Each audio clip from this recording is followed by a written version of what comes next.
Hey, what's up everybody? I am here in beautiful Charleston, South Carolina. If you know anything about the city of Charleston, you know that it is a city where people love to come. As a matter of fact, about 6 million people every single year come to Greater Charleston for its history, its beaches, its restaurants. And it's not just that people come here as tourists for a weekend or a week or on vacation. What we're seeing is that more and more people are moving into the city and calling it home. And that's really evident. As you drive through the city, you're gonna encounter two things. One is you're gonna encounter traffic. The second thing you're gonna see is you're gonna see cranes on the city skyline, and you're gonna see construction happening all over the city. All over. That's right. I mean, I think the last stat that I heard is just in our area of the city where we live, there are 15,000 new homes being built in that area over the next few years. Wow, that's crazy.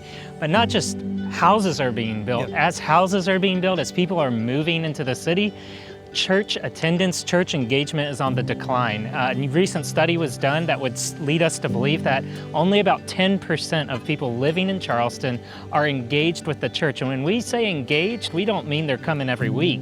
We mean that they are attending a church maybe once a month.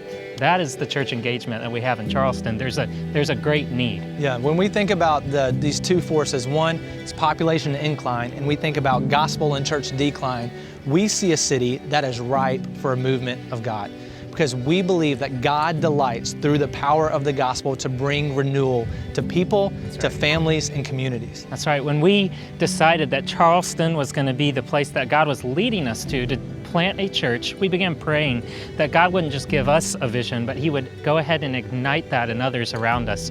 And so as we began praying and meeting with people, we saw 35 people commit their lives. And that number may seem small, 35 people, but that's huge when you consider we were asking them, God was asking them to uproot their lives, their families, their relationships, their jobs, their communities, everything for the purpose of planting a church. And so we saw God's faithfulness, not just in bringing us a team, but when we got here to Charleston, God doubled that number. God had already started this movement of renewing the church in Charleston. His Holy Spirit went ahead of us, and what we realized is God had aligned our hearts with His mission and His value for Charleston.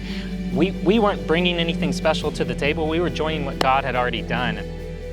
Yeah, we really saw the faithfulness of God in like a tangible moment. Yeah. On our September 18th church launch.